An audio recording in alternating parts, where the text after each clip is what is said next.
Selamat malam semuanya. Malam. Malam, Bang.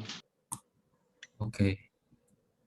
Ya, kita mulai ya pembacaan kitab kita malam hari ini.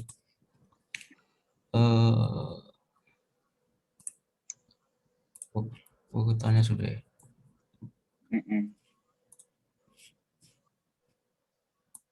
Oke, boleh minta tolong siapa ya? Ricky boleh nggak buat pimpin dalam doa malam ini? Oke. Mari kita bersatu berdoa. Terima kasih Tuhan, terima kasih Yesus. Kami berkumpul lagi di sini Tuhan. Ini anak-anak-Mu yang setia untuk mau mengenal Tuhan, mau membaca firman-Mu Tuhan. Tuhan, kiranya firman-firman yang telah kami baca dan yang mau kami baca dapat kami lakukan di dalam kehidupan kami Tuhan, termaterai di dalam hati kami. Mungkin setiap kakak-kakak yang melayani, kiranya mereka juga mempunyai kesetiaan Tuhan dalam pelayanannya Tuhan. Tuhan, terima kasih Tuhan, Kau yang pimpin dari awal sampai akhirnya, hanya nama-Mu yang dimuliakan. Haleluya, amin. Oke, kita mulai ya bacaan kita di Lukas pasal 8 ayat 26 sampai 56. Oke, satu ayat ya. Oke, mulai dari Kak Renat. Amin. Yesus mengusir roh jahat dari orang Gerasa, ayat 26. Lalu mendaratlah Yesus dan murid-muridnya di tanah orang Gerasa yang terletak di seberang Galilea.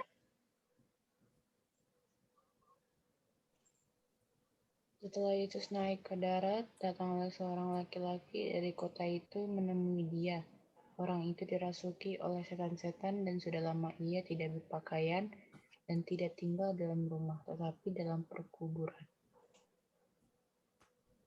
Ayat yang ke-28, ketika ia melihat Yesus, ia berteriak lalu tersungkur di hadapannya dan berkata dengan suara keras, "Apa urusanmu dengan aku, hai Yesus, Anak Allah yang Maha Tinggi? Aku memohon kepadamu supaya engkau jangan menyiksa aku." Oke, ia berkata demikian sebab Yesus memerintahkan roh jahat itu keluar dari orang itu. Karena sering roh itu menyeret-nyeret dia, maka untuk menjaganya ia dirantai dan dibelenggu. Tetapi ia memutuskan segala pengikat itu, dan ia dihalau oleh setan itu ke tempat-tempat yang sunyi.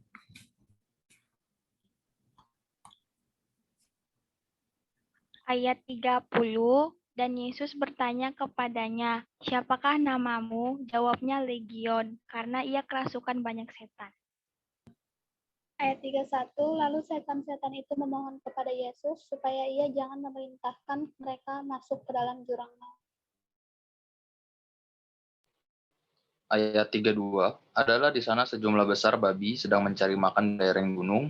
Lalu setan-setan itu meminta kepada Yesus memperkenankan mereka memasuki babi-babi itu. Yesus mengabulkan permintaan mereka.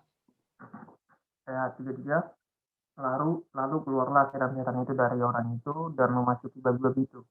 Kawanan babi itu terjun dari tepi jurang ke dalam danau lalu mati lemas.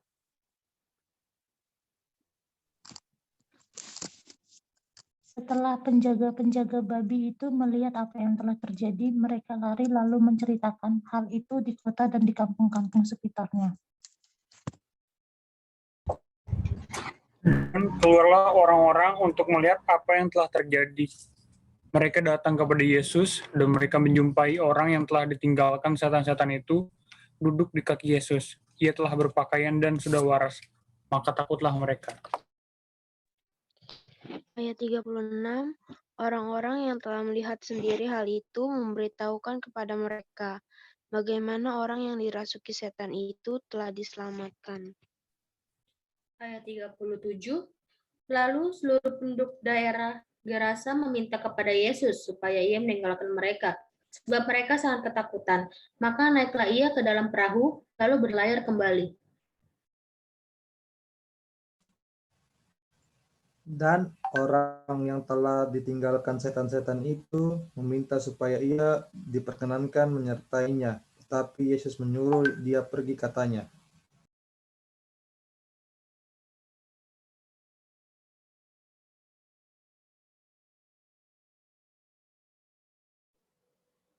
Maria. Maaf Kak, ayat berapa Kak tadi? Terakhir. 39 sekarang. Iya. Ayat 39. Pulanglah ke rumahmu dan ceritakanlah segala sesuatu yang telah diperbuat Allah atasmu. Orang itu pun pergi mengelilingi seluruh kota dan memberitahukan segala apa yang telah diperbuat Yesus atas dirinya.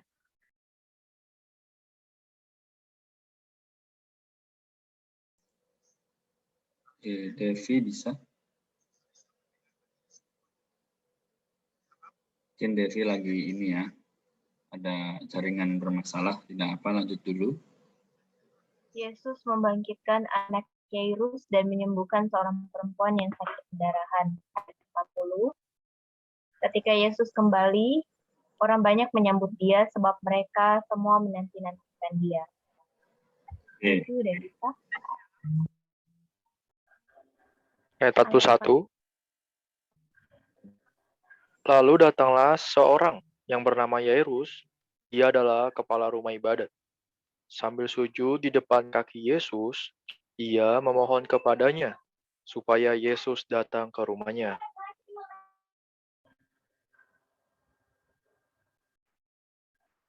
Oke, Devi sudah bisa belum? Oh, udah Kak. Ayat 42 boleh dibaca? Nah, Kak. Ayat yang ke-42, karena anaknya perempuan yang satu-satunya yang berumur kira-kira 12 tahun hampir mati. Dalam perjalanan ke situ, Yesus didesak-desak orang banyak.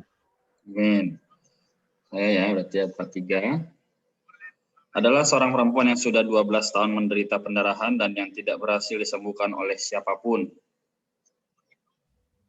Ia maju mendekati Yesus dari belakang dan menjamah jubahnya dan seketika itu juga berhentilah pendarahannya. Ayat 45, lalu kata Yesus, siapa yang menjamah aku? Dan karena tidak ada yang mengakuinya, berkatalah Petrus, Guru, orang banyak mengerumuni dan mendesak engkau.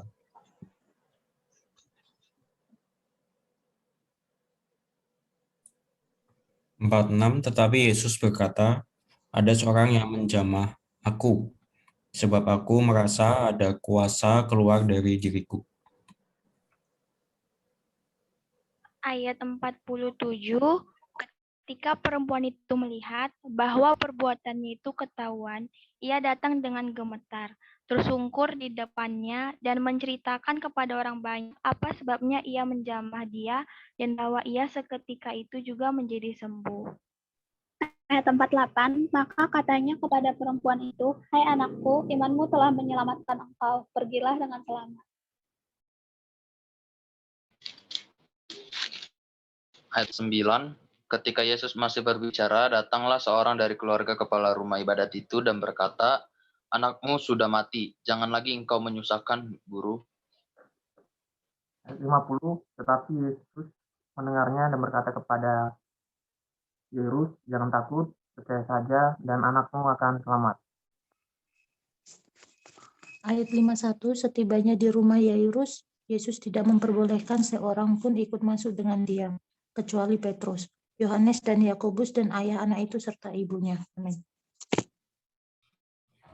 Ayat 52, semua orang menangis dan meratapi anak itu. Akan tetapi Yesus berkata, jangan menangis, ia tidak mati, tetapi tidur. Ayat 53, mereka menertawakan dia, karena mereka tahu bahwa anak itu telah mati.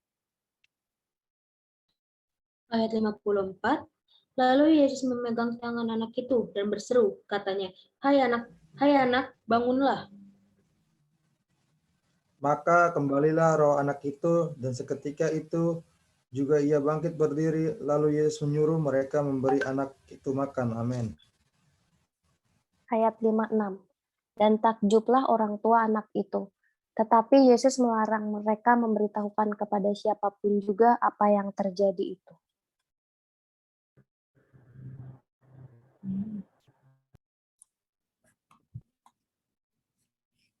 Oke, porsi pembacaan kita sampai di situ ya. Oke, kita lanjut seperti beberapa hari kemarin ya. Sebentar.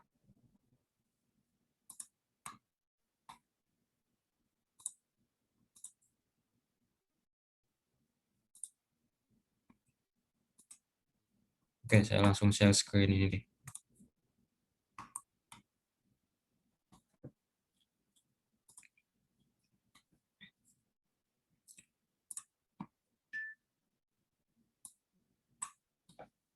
Oke, kita langsung ke bagian ini aja. Ini sebenarnya adalah melengkapi ayat. Jadi ada 2 halaman ya. Oke, kita isi sama-sama ya bagian ini. Oke, saya mulai dulu. Di situ ada seorang perempuan yang sudah 12 tahun menderita Pendarahan. Menderita apa, teman-teman? Pendarahan. Pendarahan dan apa nih? Yang tidak berhasil. Ayo. Yang tidak berhasil. Dan yang tidak berhasil disembuhkan oleh siapapun. Suaranya kecil. Saya nggak bisa lihat siapa yang ngomong sih. Dan Ayat 43. iya. Dan yang tidak berhasil disembuhkan oleh siapapun. Amin. Oke, betul. Ya, jadi ini adalah kutipan yang mulai ini ya, mulai apa? Tuhan menyembuhkan. Ada dua orang ya di sini. Yang pertama adalah perempuan yang sudah 12 tahun menderita sakit pendarahan dan juga ya sudah mungkin pergi kemana-mana gitu tapi tidak berhasil disembuhkan ya. Nah, kemudian apa nih selanjutnya yang perempuan ini lakukan? Ia titik Yesus. Maju Mendekati Yesus dari belakang.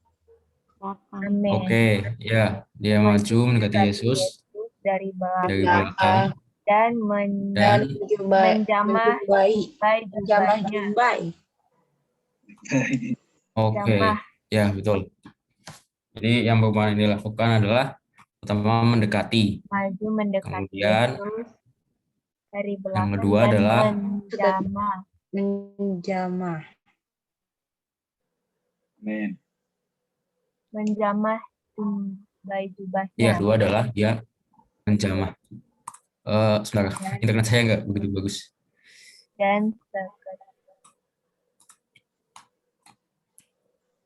Oke, jadi ini ya tadi apa mendekati, maju mendekati Yesus dan ada di belakang dan menjamah jubahnya. Oke, lanjut. Dan seketika itu juga berhentilah pendarahannya.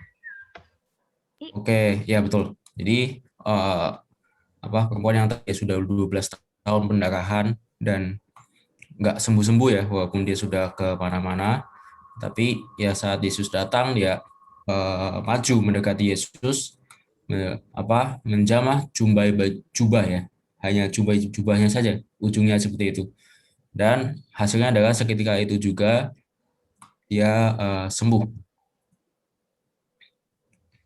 Oke, kemudian lalu kata Yesus, siapa yang menyentuh aku? Dan karena tidak ada yang mengakuinya, berkata Petrus, Guru, orang banyak mengerumuni dan mendesak engkau. Oke, mungkin ya tidak ada orang yang melihat ya siapa yang menjamah jubah Tuhan Yesus saat itu, karena memang kondisinya saat itu mungkin berdesak-desakan ramai. Nah, tetapi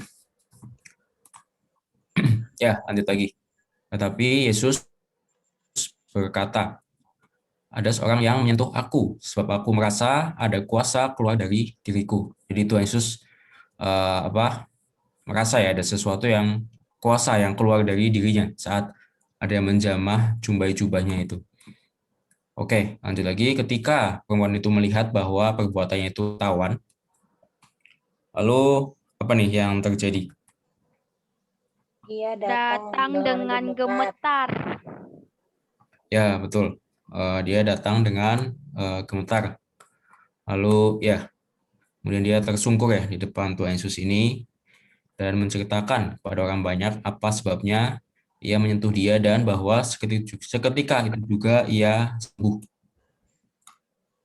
Oke, lalu Tuhan Yesus ngomong apa nih? Lalu katanya kepada perempuan itu, "Hai anakku, imanmu telah Imanmu menyelamatkan telah engkau. menyelamatkan engkau." amin." Selamatkan. Oke, imanmu telah menyelamatkan engkau, pergilah dengan Selamat. Selamat. selamat. Oke, dengan selamat. Ya, betul. Sebentar. Oke.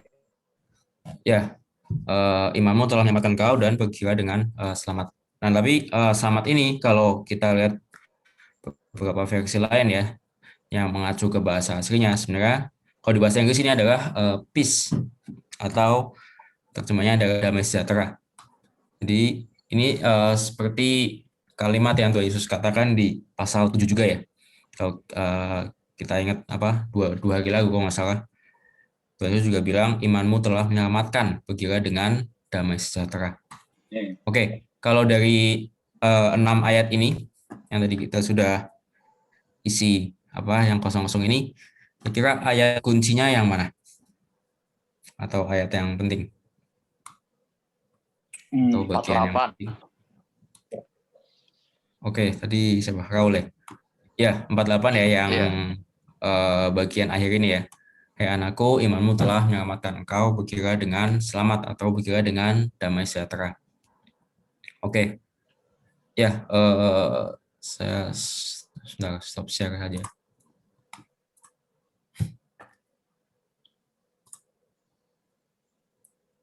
Oke, jadi sebenarnya sebentar. Saya kehilangan.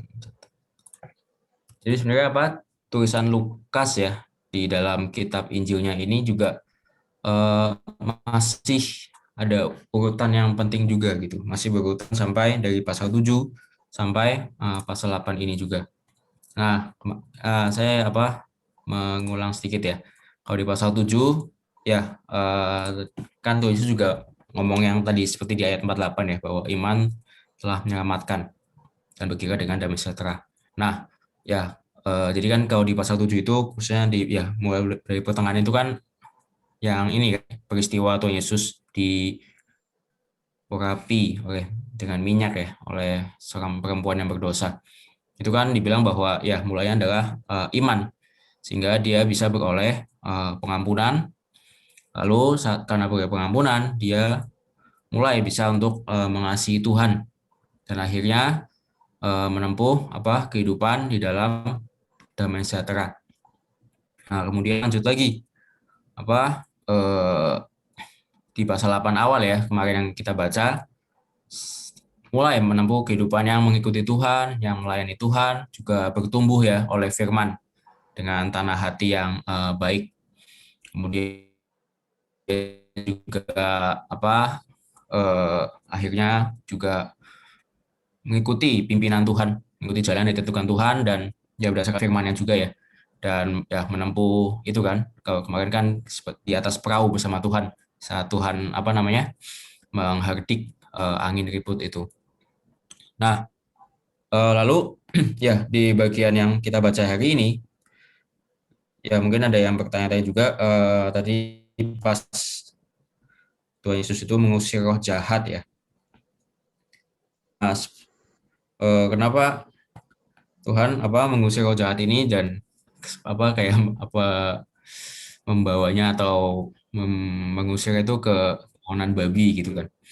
Nah, sebenarnya ini juga ada maknanya juga sebenarnya dari situ. Nah, kalau kita lihat di Perjanjian Lama, itu kan, suara saya putus-putus nggak ya? Lancar, jaya. Mantap. Agak delay kayaknya.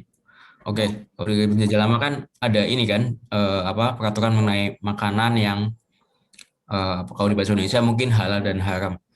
Nah, tapi kan kalau di bahasa aslinya atau bahasa Inggris sebenarnya maknanya adalah bersih dan tidak bersih gitu. Bersih dan atau kotor atau tahir atau najis gitu sebenarnya. Nah, sebenarnya ya salah satu dari hewan-hewan itu kan adalah babi gitu kan. Nah, sebenarnya ya apa yang digambarkan dari peternakan ya babi-babi ini adalah ini sebenarnya dunia hari ini, dunia pekerjaan lain-lain yang sebagai itu tidak sesuai juga dengan apa ya kehendak Tuhan gitu sebenarnya. Dan sebenarnya ini sih apa yang mau ditunjukkan ya dari penulisan Lukas di bagian ini adalah ya setelah kita tuh mengikuti Tuhan ya sesuai dengan pimpinannya. Kemarin kan mulai dari yang perjalanan di kapal itu, ya kehidupan kita bukannya akan mudah-mudah saja atau lancar-lancar saja gitu. Tapi ya kita akan mungkin akan dihadapkan pertama mungkin dengan ya badai ya seperti kemarin. Kemudian ya kita tidak menyangkal juga bahwa kita masih hidup di ya dunia ini yang Alkitab juga katakan ya makin hari makin jahat juga gitu. Nah, ya itulah secara singkat ya maknanya. Kemudian juga akhirnya Tuhan Yesus juga bertemu dengan dua orang yang sakit. Nah, yang pertama kan yang sakit pendarahan ya. Nah, ini juga menggambarkan ya kita masih bisa ya bertemu dengan kondisi-kondisi yang ya seperti pendarahan itu kan berarti ada darah yang terus mengalir gitu ya seperti bocor gitulah. Nah, ini juga menggambarkan kondisi rohani kita itu bisa ya seperti bocor juga gitu kalau kita terlalu lama juga terkait dengan ya dunia hari-hari ini juga. Nah, apalagi bisa sampai membuat kita mengalami kematian ya secara rohani. Nah, artinya ya itulah kondisi dunia hari ini gitu. Nah, tapi yang perlu kita lakukan adalah ya kita harus terus bersama dengan Tuhan gitu. Karena kita lihat bahwa Tuhan pertama tadi ya membereskan dia mengusir roh jahat, membereskan perkara-perkara yang ya berasal dari pekerjaan si jahat. Kemudian dia juga membereskan masalah ya kebocoran tadi ya atau kebocoran secara rohani gitu, dan dia juga membereskan masalah kematian juga. Men. Ya walaupun hari-hari ini ya mungkin banyak situasi-situasi yang negatif yang bisa menyelamatkan kita, tapi ya kalau kita betul-betul mengikuti Tuhan ya kita akan bisa mendapatkan ya berkat Tuhan melalui atau melampaui situasi-situasi negatif itu gitu. Amin. Sebenarnya ya di minggu ini kan khususnya membahas mengenai ini kan kehidupan insani atau kehidupan manusia dari Tuhan Yesus ini. Dan ya Tuhan Yesus bukan hanya memakai Lukas untuk menceritakan kehidupan manusia dari Tuhan Yesus saja, tapi yang membawa kita juga untuk bisa ya mengikuti dia ya menempuh kehidupan yang ya Tuhan Yesus tempuh juga gitu. Tapi ya tentu bukan dengan kemampuan kita sendiri ya, bukan kita meniru secara luaran gitu, tapi betul-betul ya tetap harus bersandar Tuhan, bersandar firman juga. Oke, mungkin di situ sih. Masih ada waktu ya buat teman-teman juga sharing juga. Amin. Amin. Puji Tuhan. Sungguh ya, saya juga tadi sungguh terberkati dengan yang Pak Yoel sampaikan. Dapat terang juga saya, puji Tuhan. Ya teman-teman, ada lagi yang mau bertanya atau men-sharingkan yang didapat, pemahamannya bagaimana? Saya mau sharing Bang. Oh boleh. Jadi kan satu hari penuh ini tuh kayak saya tuh dipenuhi dengan tugas ya. Maka tadi kata Abang awal, ayo sebelum baca ada yang mau curhat gak, ada yang ini kan. Nah, itu saya berkata seperti itu ya karena hari ini tuh benar-benar padat banget gitu ya kan. Pagi udah bangun gitu ngerjain apa gitu ya kan dari kelompok. Terus belum tugas individu, terus apalagi yang saya lemah gitu ya kan di bagian apa saya harus ngerjain itu ya kan. Nah, jadi biasa tuh satu hari saya masih ada main game gitu ya kan, masih bisa mabar lah ya. Tapi pas hari ini tuh kayak aduh kurang banget gitu ya kan. Aduh rasanya gimana gitu ya. Terus bawaannya tuh kayak gerutu terus gitu ya kan dari tadi. Pengen megang HP gitu ya kan. Tapi yang ini belum kelar gitu ya kan. Masih ingat mabar. ya, gitulah. Apa maksud itu pas megang HP pun itu rasanya kayak ada diselamatkan gitu ya. Apa maksud itu? Ayo, yang ini belum gitu ya kan. Nah, itu dari tadi pagi ya 100% dan sekarang ini pun masih ada 87% kayak orang nggak saya pegang-pegang gitu ya kan. Jadi biasa tuh kalau sehari saya bisa ngecas 2 kali atau 3 kali itu ya kan. Nah, ini belum ngecas dari pagi sampai sekarang nih. Makanya dikuduskan juga oleh tugas, tapi hari ini saya juga dikuduskan lagi gitu ya kan sama firman Tuhan. Nah, tapi yang saya ingin bagikan itu adalah kejelekan sayanya gitu ya kan. Pas saya itu apa ngerjain tugas gitu ya kan gerutu sendiri terus ya kan apalagi udah males banget lah udah berkata negatif terus lah. Wah, pasti nih dosen ya kan. Saya tuh sambil sambil aduh ya gimana ya bilangnya ya ngatain dosen itulah ya kan nggak mikir apa ya kan orang gimana gitu ya udahlah tidak baik lah ya kan. Nah di situ saya salah gitu ya kan tapi di firman ini gitu ya kan kemarin juga dibilang gitu ya kan harusnya gitu ya kan kita gitu ya orang muda gitu udah baca Bible for You udah ikut ini seharusnya ikut dalam kapal gitu ya kan ikut dalam kapal yang sama dengan Tuhan. Nah tapi saya malah ikut ini yang babi-babi ini loh. Jadi malah saya keikutan gitu ya kan. Jadi saya keikutan negatif yang keikutan dunia lah. Apalagi kan kalau dunia game itu kan perkataannya toksiknya itulah. Jadi kadang-kadang juga berkata seperti itu. Makanya Tuhan ampuni aku gitu ya kan. Aduh. Ya gitulah. Terima kasih Bang.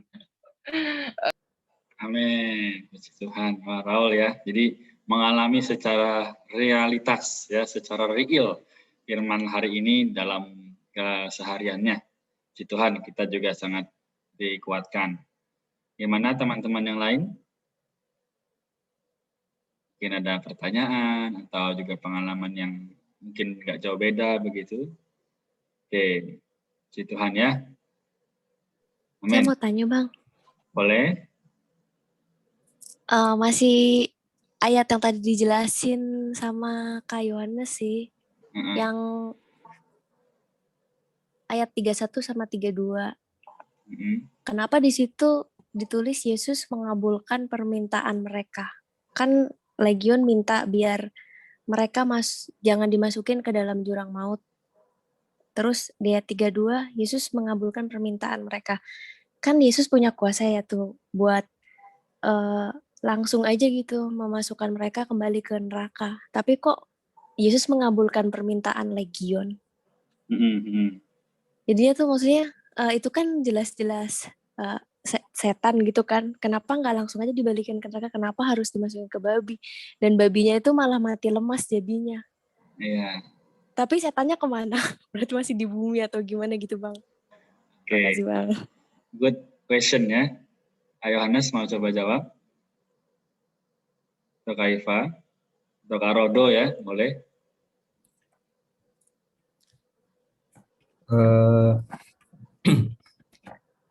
Ya, semoga tepat juga ya ini jawabannya.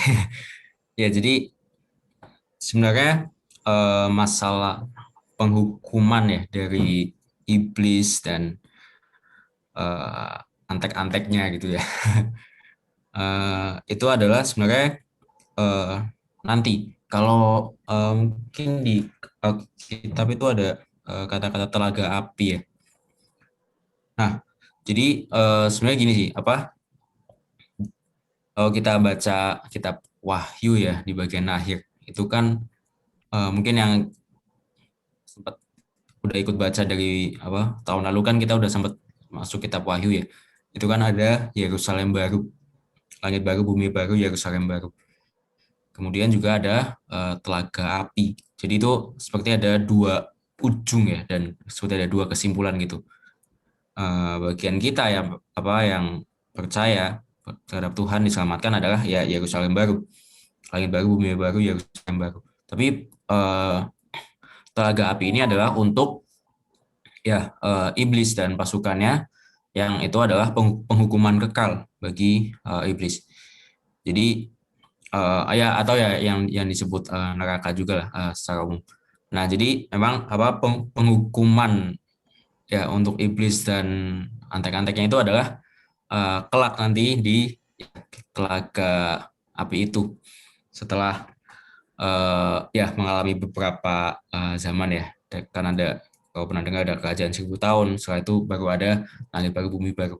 Nah, terus kalau di kasus ini ya sebenarnya saya juga nggak tahu sih, maksudnya kenapa Tuhan Yesus mungkin nggak mengusir ya. Kan memang yang fokus untuk Tuhan selamatkan ya memang manusia, orang gitu kan. Ya pasti ya roh jahat itu atau tadi legiun itu ya diusir dari satu manusia itu kan, karena Tuhan kan memang mau menyelamatkan manusianya. Nah tapi ya saya nggak tahu kenapa ya, atau ada pilihan lain kah diusir kemana, saya nggak tahu. Nah tapi sebenarnya ya tadi sebenarnya catatan yang di Lukas catat ini juga sebenarnya mau menunjukkan makna lainnya juga gitu. Karena ya pada saat itu sebenarnya kan babi-babi itu kan bagi orang Yahudi itu adalah hewan yang najis gitu loh.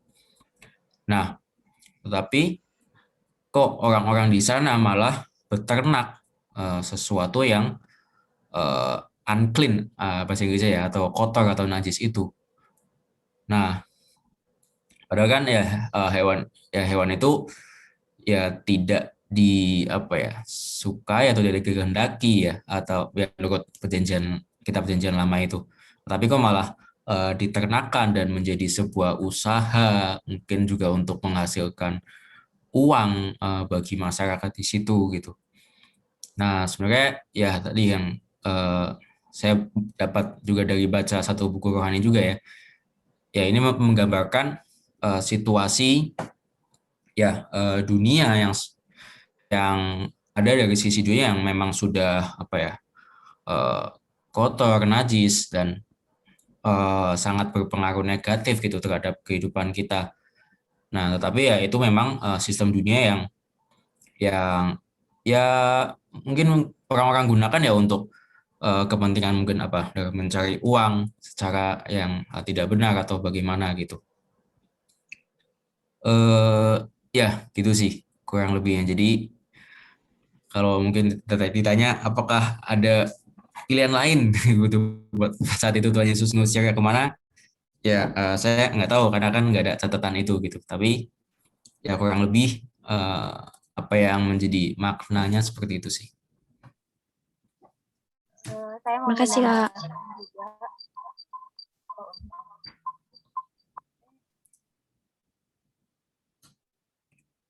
Ke mute Kak Iva.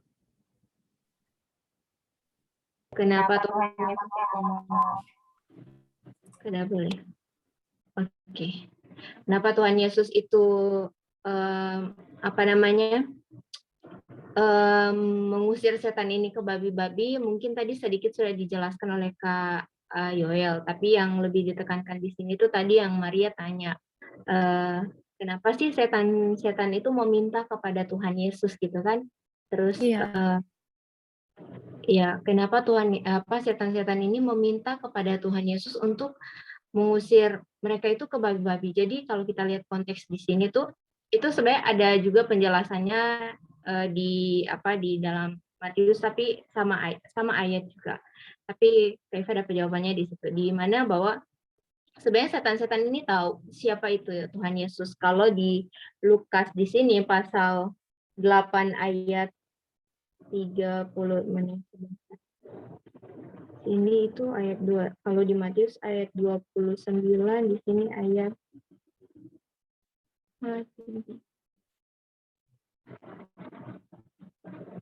ayat 28 ya, Lukas pasal 8 ayat 28. Ketika ia melihat Yesus, ia berteriak lalu tersungkur di hadapannya dan berkata dengan suara keras, "Apa urusanmu dengan aku, hai Yesus, Anak Allah yang Maha Tinggi? Aku memohon kepadamu supaya engkau jangan menyiksa aku." Jadi di sini tuh satu aspek iblis ini tahu gitu. Bahwa Tuhan Yesus ini adalah anak Allah yang maha tinggi. Sehingga ya anak Allah yang maha tinggi gitu. Jadi otoritas, kuasa itu ada di tangan Tuhan Yesus gitu. Dengan demikian iblis-iblis ini meminta kepada Tuhan Yesus untuk mengusir mereka itu dan pindah kepada babi-babi gitu. Kemudian kita lihat yang tadi Kak Yoel juga sudah jelaskan ya. Karena kenapa tadi kan Maria bilang kenapa nggak langsung aja ditaruh dikembalikan ke tempat asal mereka gitu kan? Ya karena belum saatnya gitu. Saatnya akan tiba. Dimana yang tadi sudah dijelaskan oleh Kak Yoel, yaitu nanti setelah di kitab Wahyu itu sudah dijelaskan di mana nanti ada masanya gitu setan-setan akan dan ya antek-anteknya itu akan dibuang ke tempatnya kembali gitu. Itu sih. Jadi kenapa sampai iblis-iblis ini meminta kepada Tuhan Yesus untuk mengusir mereka dan keluar dan masuk ke dalam babi-babi, karena ini iblis-iblis yang legion ini tahu bahwa di ayat 28 bahwa Tuhan Yesus ini adalah anak Allah yang maha tinggi. Gitu sih. Jadi ada jawabannya ada di dalam ayat Lukas pasal 8 ayat 28, kalau di Matius pasal 8 ayat 29. Kalau di Matius kan membahas bahwa Yesus itu adalah raja penyelamat kan. Jadi mereka tahu bahwa Tuhan Yesus ini adalah raja gitu. Tapi mereka tetap menyebut juga di ayat 29 di Matius itu anak Allah. Jadi cenderung kepada ya Tuhan Yesus ini adalah dia yang memiliki kuasa, dia memiliki otoritas. Anak Allah yang mati. Itu sih jawabannya. Tambahan jawabannya. Ya Kaifa, makasih. Ya, sama-sama. Saya menyederhanakan ya. Jadi intinya Tuhan itu adil. Dia nggak mungkin langsung mau hukum ya, karena dia juga tahu bahwa ya iblis itu memiliki kesempatan untuk apa sebenarnya? Untuk bertobat gitu loh. Jadi sebenarnya kita bisa menginjil kepada iblis atau Satan, ya kan? Di dalam kondisi itu karena dia legion, dia banyak, dia nggak mau bertobat ya Tuhan memindahkan dia ke babi. Nah di situ adalah tadi sudah dijelaskan ya oleh Kaifa dan Yohanes, ada namanya peternakan babi. Ya jadi mau nggak mau ya Tuhan harus memindahkan legion itu kepada babi, ya. Karena babi juga adalah binatang yang tanda kutip najis, itu melambangkan dunia hari ini, ya. Jadi hari ini apapun yang bersentuhan dengan dunia itulah najis. Nah maka Raul sendiri tadi juga berkata, sebenarnya saya diselamatkan nih Kak, saya nggak main game, nggak main apa. Itu tandanya bahwa Raul sendiri menyadari bahwa itu najis gitu. Nah hari ini bagaimana kita hidup sebagai orang yang Kristen yang kudus, kita harus lepas dari itu semua. Ya, jadi teman-teman malam ini menerangi saya, juga seharusnya menerangi teman-teman sekalian. Saya kembali diingatkan ya bahwa oh Tuhan ternyata saya ini nggak boleh hidup lagi sembarangan. Bukan semau saya, tapi apa maunya Tuhan. Ya. Jadi semoga melalui pembacaan Alkitab ya, dari perjanjian lama maupun perjanjian baru ya, membawa kita untuk lebih lagi apa? Tuhan, terima kasih. Ya, Tuhan, terima kasih. Gitu. Jadi tiap hari, tiap saat, bagaimana supaya kita dapat diselamatkan? Mazmur 119 ayat 9. Masih ingat? Bagaimana seorang muda mempertahankan kelakuannya bersih dengan menjaganya sesuai dengan firman. Nah, itu kunci paling besar ya. kunci yang paling penting, krusial dalam hidup. Oke, demikian. Jadi itu singkat saya simpulkan secara sederhananya ya. Amin. Ada lagi, kita sudah lewat 11 menit, mungkin kalau ada yang masih mau bertanya diberi kesempatan. Kak, mau nanya dikit, Kak. Ya. Itu kan si Legion habis diusir dari orang itu tadi, kan ada yang mau mengikut Yesus tuh. Itu kenapa nggak diizinin, Kak? Kenapa malah disuruh pulang, bukan nggak diterima gitu? Kenapa gitu, Pak? Oke. Dengan itu ya. Jadi apa ada yang mau coba jawab sebelum saya jawab? Mungkin Rodo. Ini Kak Rodo ini dari Depok ini asalnya nih.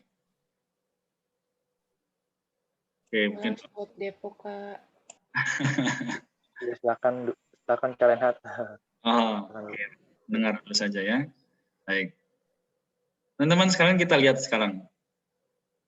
Kenapa tadi pertanyaan Ica ya, orang mau ikut Yesus kok nggak boleh? Gitu. Nah, karena Yesus punya tujuan. Sekarang begini, misalkan satu orang di Depok, ini kita harus tahu bahwa Tuhan menginginkan supaya kita semua menjadi pengikutnya. Memang. Tapi begini, misal saya tunjuk ya, Wahyu lah ya, sebelah saya. Wahyu ini tinggalnya di Depok misalnya. Terus dia kan percaya. Terus kalau dia ikut Yesus kemana-mana, di Depok siapa yang nginjilin? Benar nggak? Maksudnya tangkap nggak logikanya? Jadi semua itu nggak harus dicatat dalam Alkitab. Ya, alasan ini menjadi jelas ketika oke, Tuhan nggak izinkan dia tapi suruh tinggal di situ. Alasannya adalah supaya di tempat itu ya, di Gerasa ya, di dekat tempat babi itu bisa ada yang menginjili, ya kan, orang itu sembuh ya. Jadi moga melalui ini saya juga bisa menjadi kesaksian bagi sekeliling saya. Lihatlah, saya percaya Yesus, saya diselamatkan. Nah, jadi Wahyu demikian, misalnya Wahyu diselamatkan, beritahu kepada sekeliling Depok, hai orang Depok, ya kan, saya diselamatkan nih, puji Tuhan, kamu mau ikut nggak sama saya selamat? Nah, itu Ica, tujuan kenapa nggak boleh ikut. Ya, maksudnya nggak boleh pindah. Iya, Kak. Terima kasih, Kak. Ya, sama-sama. Jadi misal siapa lagi di Medan, ya kan? Misal di Medan.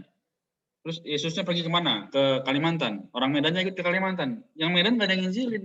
Gitu, ya. Jadi dimanapun kita berada, kita menjadi berkat. Ya, istilahnya itu betul, menyebarkan firman, ya. Kita menjadi benih di situ, ya. Kalau sudah berbuah, ya terus beritakan. Nah, inilah yang sedang kita kerjakan, ya kan? Kalian dari mana? Ada yang dari Bekasi, ada yang dari Kalimalang, ada yang dari mana? Depok, ya kan? Dan dari Johor, ya. Semua dimanapun kalian berada, beritakanlah firman itu. Ya. Benar, ya, supaya seperti yang dikatakan di kitab awal, Matius, Markus, Lukas. Supaya ketika Tuhan itu sebagai terang datang, maka kegelapan itu akan pergi, ya. Jadi bagaimanapun situasi hari ini, gelapnya seperti apa, asal ada saya, asal ada kita menjadi lilin di tengah-tengah kegelapan. Kita menyala, lilin lain mati, kita menyalakan yang lain. Ya, that's the point, ya. Jadi itulah mengapa kita harus mengasihi Tuhan dengan sepenuhnya, nggak bisa setengah-setengah. Jadi moga melalui malam ini apa yang tadi telah kita bahas, ya, mengenai bagaimana jumbai jubahnya menyembuhkan perempuan itu, kita jamah dia, ya. Juga ada artinya, ya, penting, ya. Dia menjamah bukan di dalam gerombolan orang, bukan di dalam kerumunan orang, ya kan. Bahkan murid-muridnya berkata apa? Guru, ini banyak orang loh, mau bertemu dengan kau, menjamah engkau, masa dari tadi nggak ada kau rasakan tenaga keluar, tapi ketika perempuan itu menjamah, masa engkau rasakan? Artinya apa? Ini teguran buat kita masing-masing. Memang kita semua orang Kristen. Dari lahir mungkin kita Kristen. Tapi, apakah kita menjamah Tuhan setiap hari? Atau hanya seperti kebanyakan orang? Oh, saya Kristen, oh haleluya, puji Tuhan. Akhirnya tapi nggak dapat apa-apa di batin. Ya, ini juga kembali menerangi saya bahwa, oh Tuhan, saya perlu seperti perempuan itu. Yang menyadari saya pendarahan, saya berdosa, saya jamah Tuhan. Akhirnya apa? Saya menjadi kesaksian bagi sekeliling. Bukan lagi hanya menjadi orang-orang yang ikut-ikutan. Oh Yesus, Yesus, Yesus. Tapi nggak dapat apa-apa. Bahkan Yesus pun nggak mention kebanyakan orang itu. Tapi hanya satu perempuan yang dimention. Imanmu telah menyelamatkan engkau. Pertanyaannya, kerumunan orang itu ada iman nggak? Ya, belum tentu. Karena mereka mungkin hanya ikut euforia ya kan, wah ada KKR, terus ada apa lagi ikut. Pulang kembali lagi seperti biasa. Ngomong kotor dia ngomong kotor ya kan, main game dia main game, nggak ada perubahan. Tapi jika kita menjadi perempuan yang menjamah jubah Tuhan, betapa Jadi kayak tahu Kak ceritanya. Jadi kayak cerita yang kemarin. Oh ya, ya berhubungan ya, si Tuhan. Jadi semoga kita semua mendapatkan berkat ini. Bukan hanya menjadi, oke? Berarti ini yang menyelamatkan itu imannya dong, bukan jubahnya Tuhan itu. Sebenarnya dia percaya kalau Tuhan itu mampu nyembuhin dia. Berarti iman dia yang menyembuhkan. Itu ya Kak maksudnya, bukan jubahnya Tuhan itu. Oh. Ya, itu dia. Jadi bukan karena jubahnya. Jubahnya dia pegang-pegang sama orang yang lain. Tapi kenapa iman perempuan tersebut menyelamatkan dia? Ya kan? Nah hari ini misal kita ada 19 orang ya. Tapi di antara 19 orang ini mana yang menjamah Tuhan kita nggak tahu. Mungkin saya, mungkin Kelvin, ya, mungkin Ricky, ya. Tapi harusnya kita semua di sini menjamah Tuhan. Iman kita menyelamatkan kita. Tadinya mungkin kita suntuk, tadinya kita penuh dengan duka, dosa, ya. Tapi kita menjamah Tuhan melalui pembacaan firman, Tuhan menyembuhkan kita.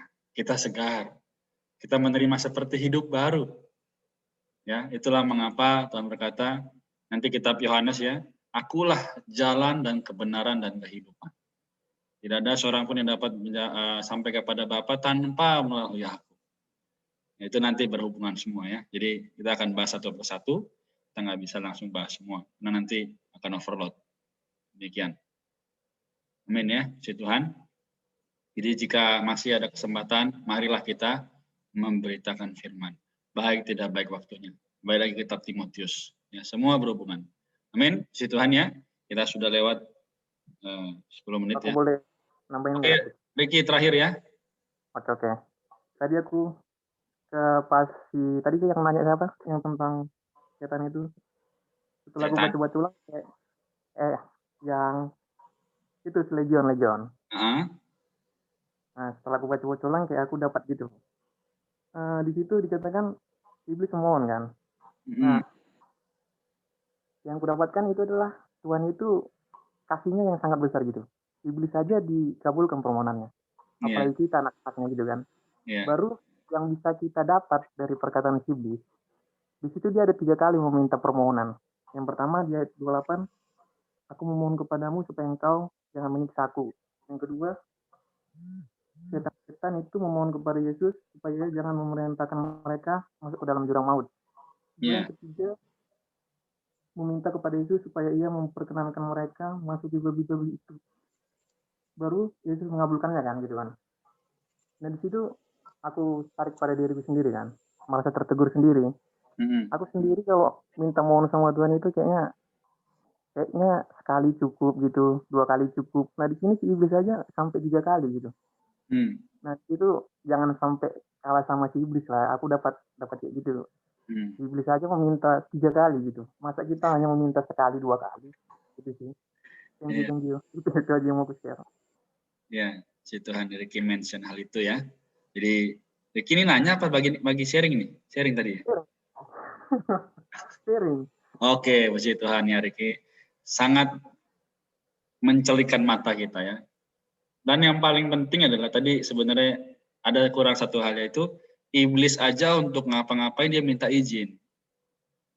Masakan kita mau tugas ya kan, kita mau ujian, sering ya kita minta izin ya kan, Tuhan aku mau ujian, Tuhan aku mau pergi, aku kesini boleh nggak? Atau kita main pergi aja? Ya, ini kata kalau dia jangan kalah sama iblis ya, jangan kalah. Iblis saja dia minta izin. Bahkan di kitab pasal yang keempat, iblis saja dia baca Alkitab. Dia bisa lawan Tuhan dengan firman. Nah kita ketika ketemu iblis, kita mau lawan dengan apa kalau kita nggak baca firman? kalau kita nggak tahu Alkitab. Nah, jadi teguran keras bagi saya itulah, jangan mengaku orang Kristen kalau saya nggak mengasihi Tuhan. Ini buat saya, tapi kalau buat teman-teman juga berlaku ya silahkan, gitu ya. Jadi mari selagi masih ada waktu, dekatkan diri pada Tuhan tiap saat. Ya, ada pujiannya. Oh, kurnia ini agung Tuhan di dalamku. Tuhan di dalam kita itu sungguh sangat agung, ya, mulia. Ya. Mau sharing sedikit lagi tadi perkara tentang iblis ini ya, karena kita sharing banyak di situ. Jadi kan kalau dulu itu iblis itu wujudnya roh jahat gitu kan, masuk ke dalam manusia ini gitu. Hari ini sebenarnya ketika baca ini ya, pas tadi sharing-sharing juga teman-teman pada sharing, langsung diterangi gitu bahwa hari ini tuh ya kita juga bisa jadi di tanda kutip ya dirasuk oleh si jahat ini gitu loh. Maksudnya kalau dulu itu ya dalam bentuk ya itu wujudnya mereka itu roh jahat. Tapi sekarang itu dia pun update gitu. Ya sekarang banyak kayak Raul kan misalnya game, media sosial dan lain sebagainya. Apa yang bisa kita lihat kalau ciri orang yang sedang dirasuk ini ya? Ini di ayat 39 kan di sini Tuhan Yesus ketika sudah menyembuhkan orang ini atau mengusir roh jahat ini dari tubuhnya, dia ekspresi atau yang dapat dilihat dari orang ini adalah ayat 39 dikatakan, pulanglah ke rumahmu dan ceritakanlah segala sesuatu yang telah diperbuat Allah atasmu. Ini adalah kalau hasil dari orang yang telah disembuhkan gitu. Atau telah diusir roh jahat dari dalam dirinya gitu, yaitu dia menjadi orang yang menceritakan pulang ke rumah, artinya di mana dia ditempatkan gitu, di mana dia tinggal, dia menjadi kesaksian membicarakan apa yang telah Tuhan lakukan di atas dirinya. Hari ini pun saya tertegur gitu dengan ayat ini. Kalau hari ini saya tidak menjadi orang yang membicarakan Tuhan kepada orang-orang di sekitar saya, kepada kontakan yang di handphone saya, kan apa yang saya pulang ke rumah kan artinya itu berkaitan dengan relasi yang dekat gitu kan. Jadi ya berarti masih ada roh jahat itu. Misalnya roh jahatnya bukan lagi kayak roh yang ini kan, roh yang kayak di Alkitab ini gitu, berwujud seperti ini, tetapi ya itu melalui mungkin masih ada yang menduduki gitu, hal-hal yang menduduki gitu. Yang merasuk-rasuk kan berarti ya dimasuki gitu kan.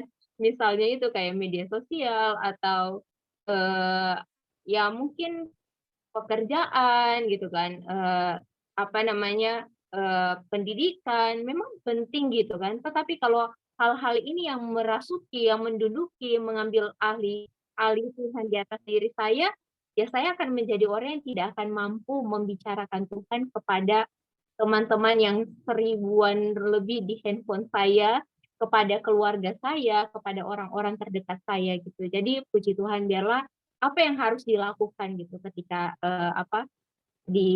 ya mungkin tidak sadar atau tidak sadar gitu dirasuki, yaitu perlu seperti perempuan ini gitu, menjamah jumlah Tuhan. Perlu terus menjamah Tuhan gitu, perlu terus berteriak ke Tuhan minta tolong gitu. Supaya kita tiap hari boleh disembuhkan, kita boleh tiap hari boleh dipulihkan. Amin. Ya, sungguh amat baik terus kebetulan malam ini.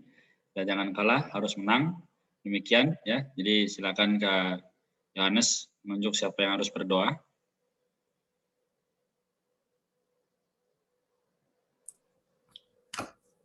Oke. Rodo, bisa nggak tutup dalam doa? Amin. Oke, makasih.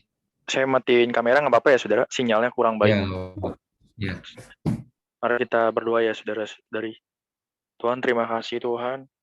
Tuhan Yesus, Kau adalah Sang Juru Selamat kami. Tuhan, bahwa kami juga belajar menggunakan iman kami. Bukan hanya iman saya, tapi juga kami perlu bertindak menjamah jubah-Mu Tuhan. Tuhan, dapatkan kehidupan kami selama seminggu ke depan. Bahwa kami boleh hidup oleh iman dan juga boleh bertindak Tuhan. Kami juga di masing-masing tempat tinggal kami, memberitakan Injil kami. Bukan hanya kami simpan sendiri, tapi kami juga boleh belajar beritakannya kepada teman-teman kami dan juga lingkungan kami dan keluarga kami. Tuhan Yesus, terima kasih Tuhan Yesus. Nanti juga besok sidang pembacaan roti. bahwa kami juga Tuhan boleh mengikutinya ya Tuhan. Berkati hari Minggu besok. Oh Tuhan, terima kasih Tuhan Yesus. Amin. Amin. Puji Tuhan ya. Jadi kita sampai di sini. Oke. Kak lupa mendoakan mamanya Elia, Kak. Oh iya, baik. Silakan kalau gitu Kak Iva, sesama Oke. perempuan ya. Amin. Apa ya, sakit apa tadi lupa deh. Darah tinggi sama tadi lupa aku cek dulu. Penyakit Apa gula, tuh? Kak. Sama Gula. gula. Darah tinggi sama gula ya. Amin. Kita berdoa lagi ya. Tuhan, kami mengucap syukur untuk setiap pengaturan Tuhan di dalam hidup kami. Tidak ada yang kebetulan, tetapi mendatangkan kebaikan bagi setiap orang yang mengasihi Tuhan. Sehingga kami dapat memetik kebaikan dari setiap proses, setiap pencobaan yang Tuhan izinkan terjadi. Tuhan Yesus, untuk itu Tuhan, malam hari ini kami berdoa khususnya untuk teman kami Elia dan Nia Tuhan. Tuhan Yesus, Engkau melihat apa yang sedang terjadi di atas mamanya Tuhan. Itu sedang sakit gula, Tuhan Yesus juga darah tinggi. Tuhan Yesus, biarlah Tuhan berkati setiap makanan dan minuman yang dikonsumsi, sehingga Tuhan Yesus boleh mendapatkan nutrisi yang tepat, mencukupkan setiap kebutuhan nutrisi yang dibutuhkan oleh tubuhnya. Bahkan Tuhan Yesus boleh memulihkan Tuhan. Terlebih lagi, Tuhan, di situasi ini, teman kami Elia Tuhan, yang mengasihi firman-Mu, mengasihi Tuhan, juga biarlah boleh menjadi kesaksian, bahkan Tuhan boleh mendapatkan penyertaan Tuhan, mengalami Tuhan, di mana Tuhan tidak pernah meninggalkan Elia, juga Mama, dan sisi keluarganya Tuhan. Tuhan Yesus, situasi yang Tuhan izinkan terjadi ini Tuhan, supaya Elia semakin mengalami, bahkan Mama Elia juga mengalami bagaimana penyertaan Tuhan yang tidak pernah habis, bagaimana Tuhan Engkau menyertai mereka, memberkati mereka. Tuhan Yesus, bahkan melalui situasi ini Tuhan, teman kami juga keluarganya Tuhan, boleh melihat tangan Tuhan yang tidak pernah diam, tangan Tuhan yang senantiasa bekerja di atas mereka. Karena Tuhan, kami percaya yang lebih mulia, yang lebih mustika, dan menjadi berkat yang sejati di atas situasi yang Tuhan izinkan yang terjadi ini adalah Tuhan berbicara, Tuhan ditambahkan, Tuhan menjadi kesaksian yang hidup di tengah-tengah keluarga Elia. Tuhan, kami mengucap syukur, dapatkan kami juga semua di sini senantiasa menjamah jumbai Tuhan, sehingga Tuhan, Engkau berkata, siapa yang menjamah aku? Tuhan, kami mau menjamah Engkau Tuhan. Terima kasih Tuhan Yesus. Amin. Amin. Puji Tuhan ya. Baik, kalau gitu kita sampai di sini ya.